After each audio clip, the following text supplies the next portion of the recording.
Okay, I recently received a gift from a friend of mine named Jared. He sent me some wrought iron in various sizes, and I'm going to try to flint knap with this. I tried filing down some of this stuff. Anyway, I'm going to try various stones, various things, and obsidian. I'm not going to leave out the glass part with some of this wrought iron. Now, I already did some quick modifications on some of those pieces by wrapping them with chamois leather, very soft. Now this here is a regular steel bolt, I believe, here, but wrought iron has been forge welded to the tip. Okay, so I just wrapped the bolt with leather to make it comfortable as a bopper, and these are pressure flakers. I don't have an indirect percussion flaker made with these yet. I think I'm going to mount one of these to a piece of wood, similar to what I did with the large nail. I'm going to mount one of these wrought iron rods to a piece of wood like this. But for now, we're just going to do percussion and pressure, direct percussion and pressure. And I've already started a little bit of knapping with these, just a little bit, and I filed the ends down because they were all, still like this when I received them. I filed the end down and started knapping a little bit, and I can tell you right now that it feels a lot like copper. The wrought iron is soft like copper, very similar so far. I'm going to try various materials. This is a piece of very crude chert from Texas, and I'll be using obsidian and some heat treat. I believe this is a heat treated piece from Texas, and I think this is heat treat Buffalo River chert or something like that. Correct me, Randy, if I'm wrong about that. And of course the obsidian I spalled in one of the previous videos. Okay, so here we go. I'll try not to punish this bopper too much.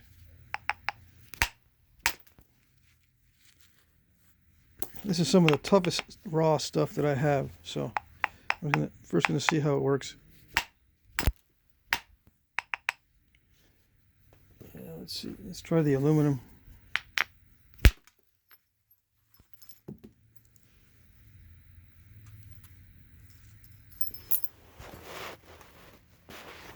Okay, I'm going to have to hit this pretty hard.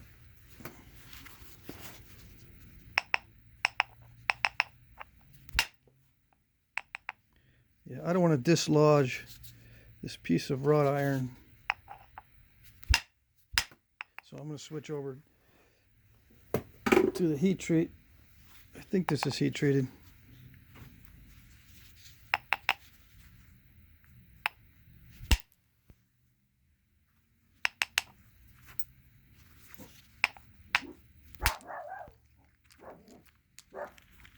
Yeah, it's heat treat.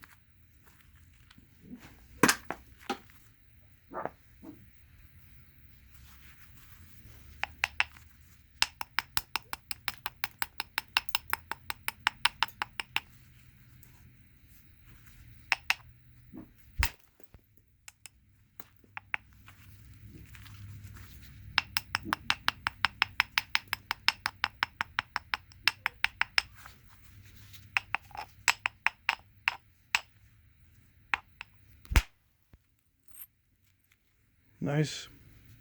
It does remind me of copper for sure.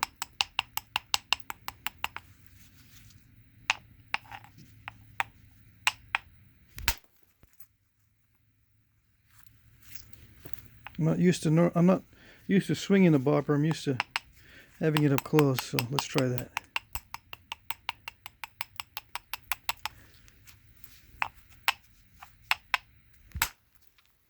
Yeah, better.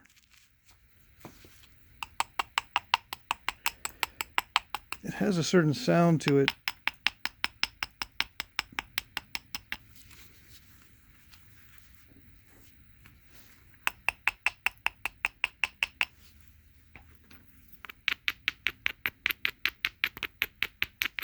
You can kind of hear it. I don't know if it's because of the long bolt rod that makes it sound different, or if it's the metal itself.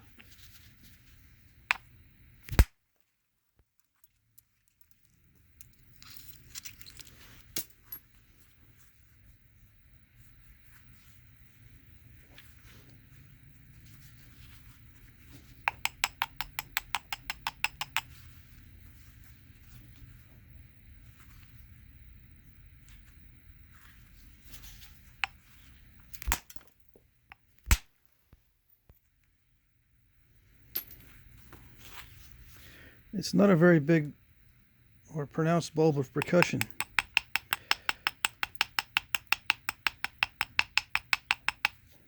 So I think overall it's going to work pretty well. Yeah. That bulb of percussion isn't bad.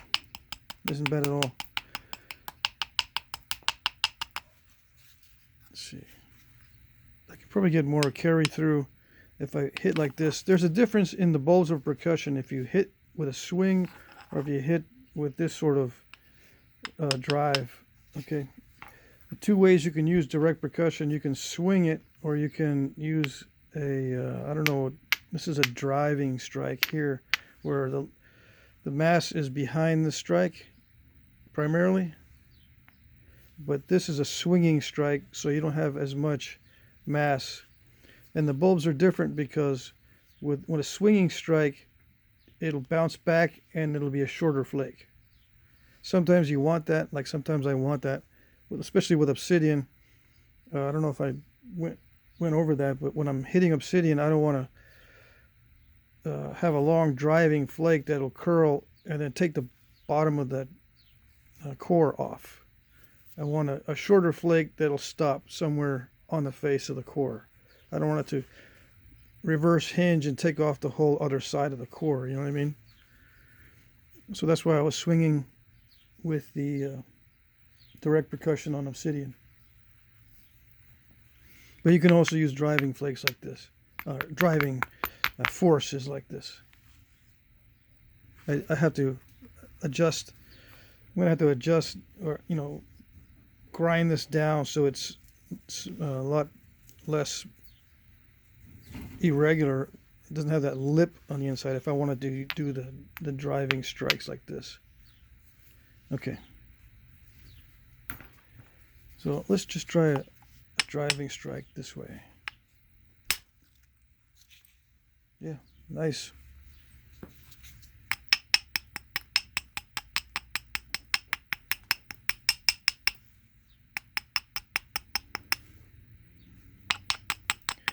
Now, if it works this well, do I think that knappers used wrought iron in the past for arrowheads?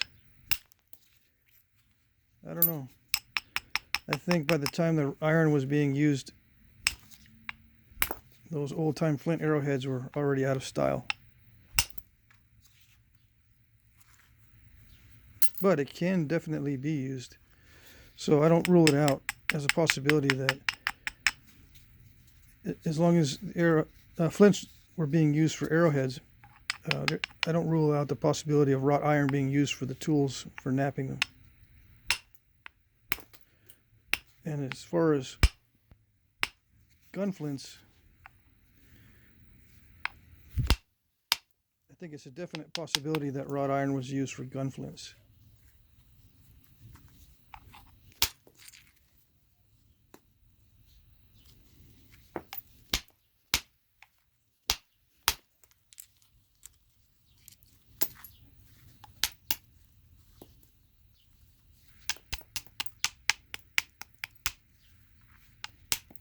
Yeah, there's not much information that I can find on the materials used, the type of iron or steel used for knapping gun flints, but I know it was used.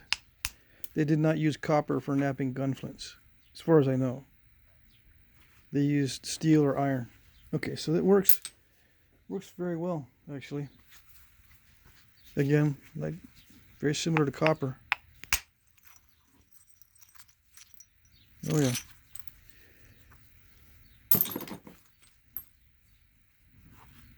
I don't want to strike this too many times.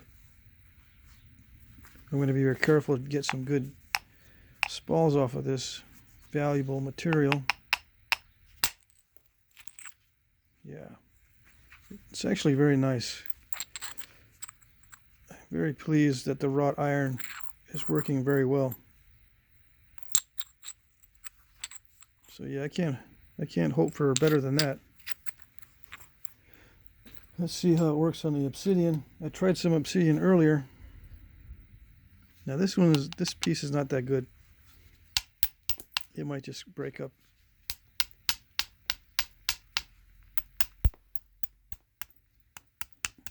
And I can feel it. It grips onto the obsidian a little bit.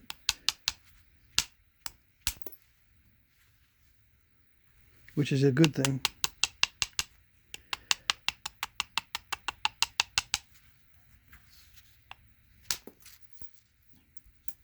Yeah, I can feel it gripping.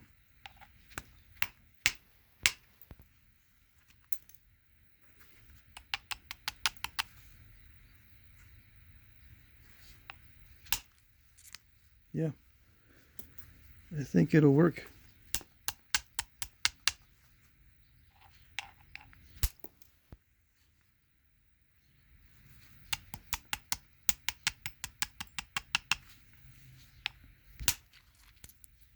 Yeah, that's what I could expect from copper or aluminum.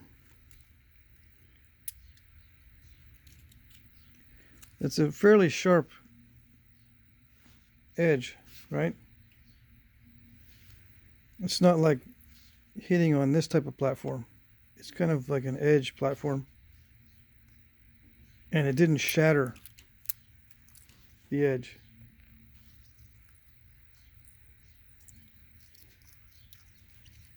There's a very small uralier flake in there, but it didn't shatter everything. Like steel would usually leave, a shock, an obvious shock area where there's powdery white. Let me try it. Get the steel out here before I speak too soon.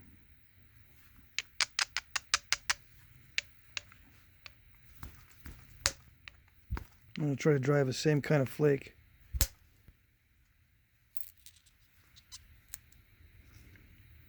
Actually, I don't see any powdery white residue on this strike. So this obsidian is fairly high quality. So maybe that's why it's working well. But there is a difference in the amount of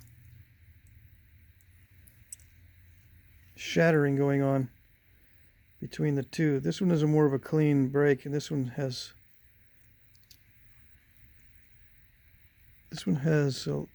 more of an irregular area. See I think this flat area of the obsidian went all the way down to the edge, right? When I hit it with the wrought iron, it produced a crisp detachment. Here, there's all kinds of stuff going on. There's more shattering going on with this side. That could be just coincidence, but I think steel is more harsh. It feels like it doesn't grip as well either. It doesn't grip as well as the wrought iron. Steel will still drive flakes on the obsidian.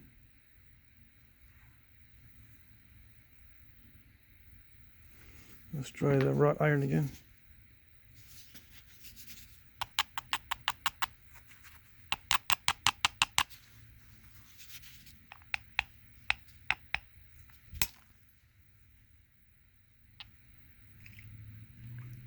That was not a good strike.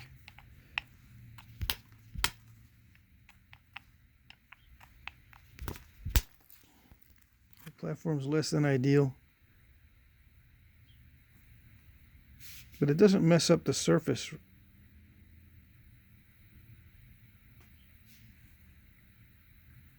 It doesn't mess up this surface. It might mess up that surface, but let's see.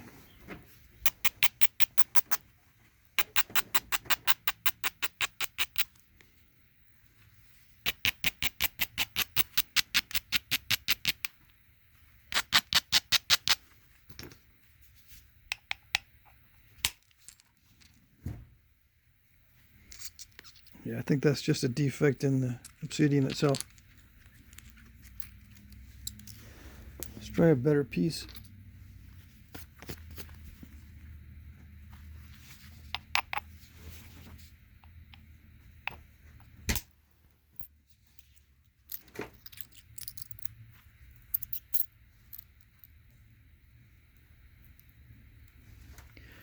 Pretty easy detachment there. I can feel it gripping. Like I said, this is the white powdery residue I was talking about that I get with steel a lot. This here.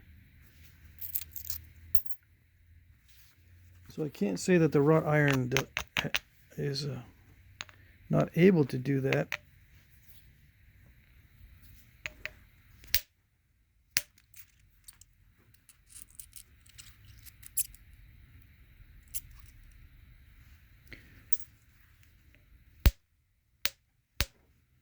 Okay. Yeah, I can definitely feel a difference. If not in the crushing, I can feel a difference in the way that it grabs on the edge. I think that's the biggest difference.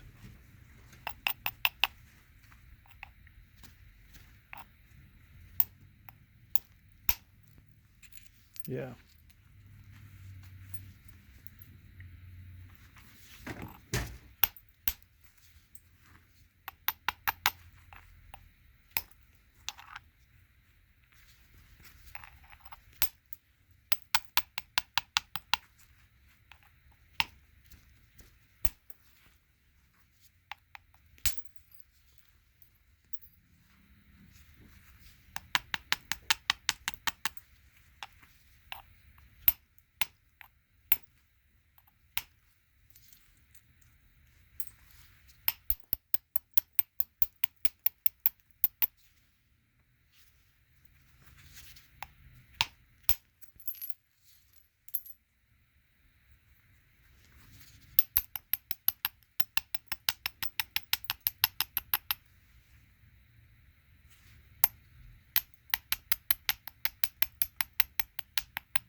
Yeah, I can do some of the things with that I can do with aluminum. I can grab an edge that normally I wouldn't try to flake with steel because it would just kind of bounce off.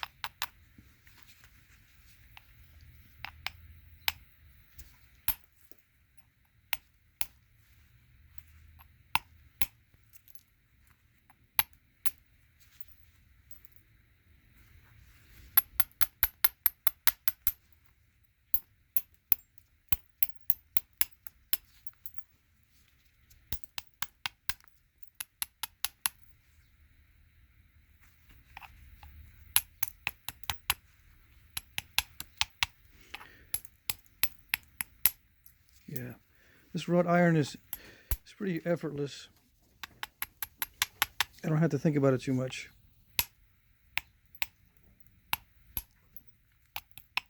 Unfortunately, I don't have a copper bopper right now to compare it to.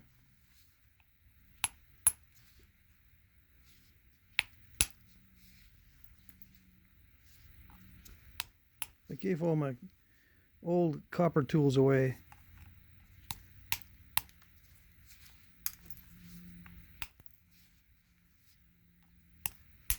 Way back when I first started, I had a set of copper tools, but I quickly gave them away.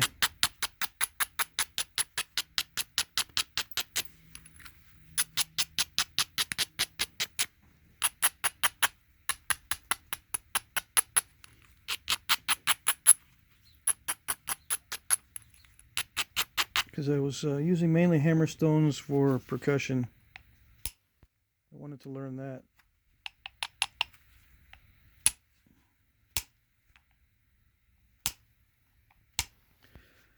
You don't want to hit obsidian too many times in the same spot.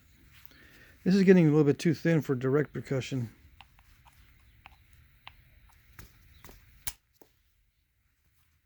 But I'm not experiencing any major issues with the wrought iron. I don't see a lot of incipient cracks or anything, or step fractures near the point of impact. Not too many. I do see some, but not too many.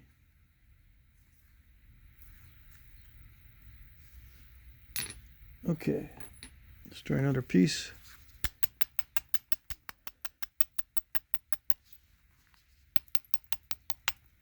I don't know if the leather is contributing to the less harshness than the steel.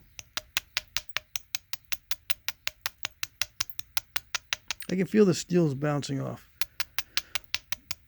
when I do a direct comparison.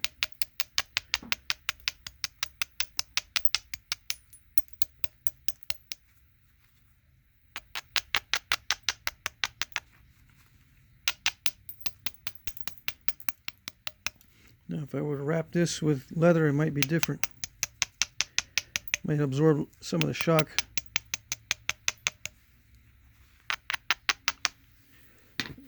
This may be bouncing off. I just can't feel it as much because it's wrapped with leather. That could be a possibility.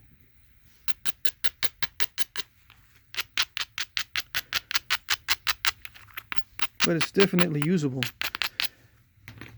And a lot of you guys probably already could figure this out intuitively, that wrought iron is softer than steel, so it would be probably better than steel, especially on glass or obsidian.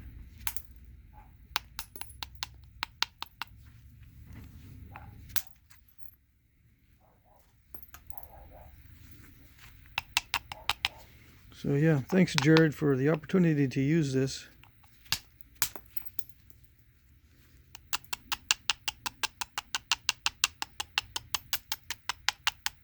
If I were to try to develop or to make wrought iron tools on my own, I probably would not have done it for a long time. Let's see. First of all, I don't know where to get wrought iron. I would probably have to join a blacksmith's group to get some.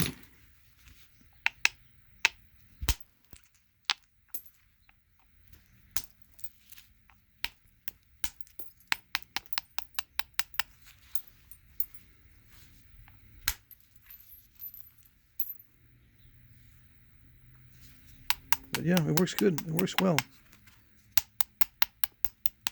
I tried the pressure flaker. And a new pad. I got 2 new pads from my friend from Tundra Leather, Sean from Tundra Leather. Keeps sending me these. These are awesome. This is a wood backed and looks like bark tan leather. This one is antler backed. Layers of bark tan leather, looks like, or veg tan. I should say veg tan leather. Okay, so I'm going to try pressure flaking. Got a little bit of time left. I can feel this. It's kind of slippery on this pad, so let's go back to the other one. Yeah, that's better. I got to break those in. This is a little bit too smooth right now.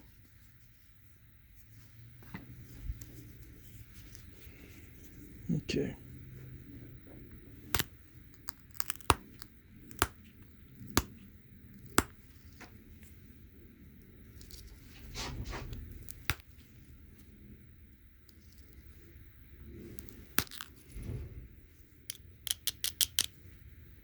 I do have some slotted pads. I found them earlier today as I was prepping for this video. I have this one. I think Sean sent me two identical ones, but I cut this one here to make two pads. You know, for smaller arrowheads. But they are slightly flexible. So I was worried about using them. So you can tell there's no wear on these at all. Just a little bit on this side. I was using it on the opposite side for knapping. And I use this one a little bit for some small arrowheads because it fits nicely and I can knap small arrowheads. So, but let's try this. Let's try this pad here. And this is kind of flexible too, but not nearly as much as the other one.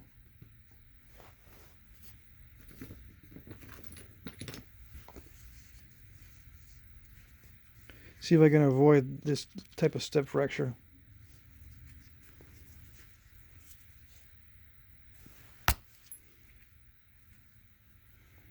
Yeah, it traveled pretty well. I think it stopped right where it was in contact with the pad.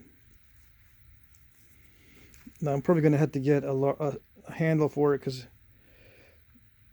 I'm finding that I'm having to hold it like an ishi stick.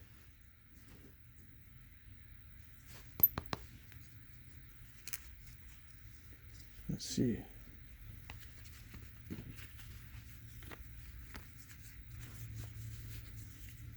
It's a little bit more comfortable. Let's see. I'm just afraid of it being too flexible.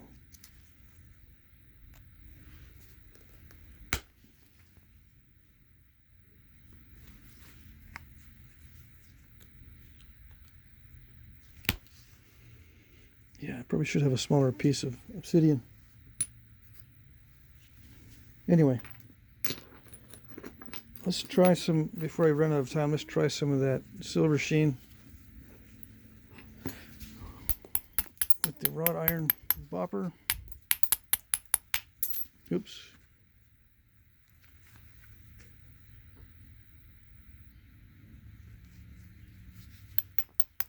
I'm going to say that was a defect in the stone.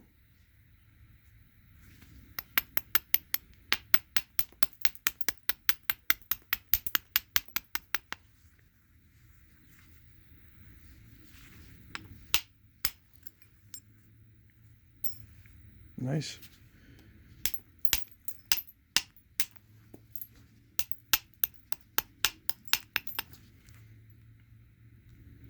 No issues.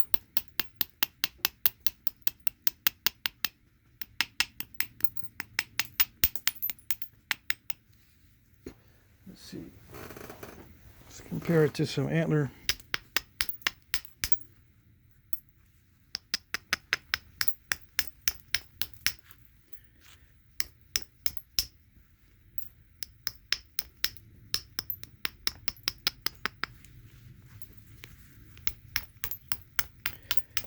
Yeah, Antler is so much more gentle. Oops. I'm having to wind up more to get the same results. You know, wind up and hit harder. Let's see.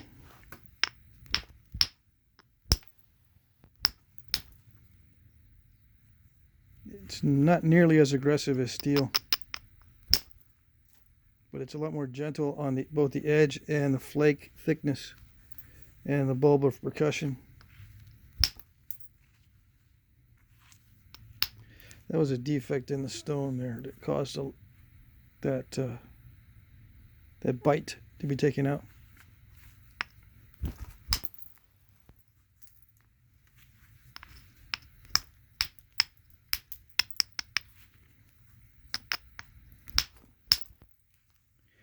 Do I recommend Antler for Glass or obsidian?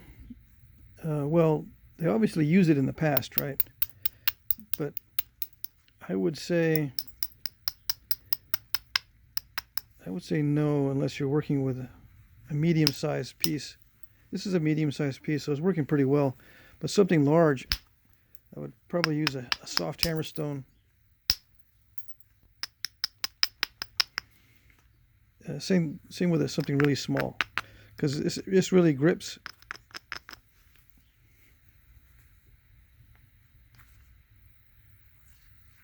And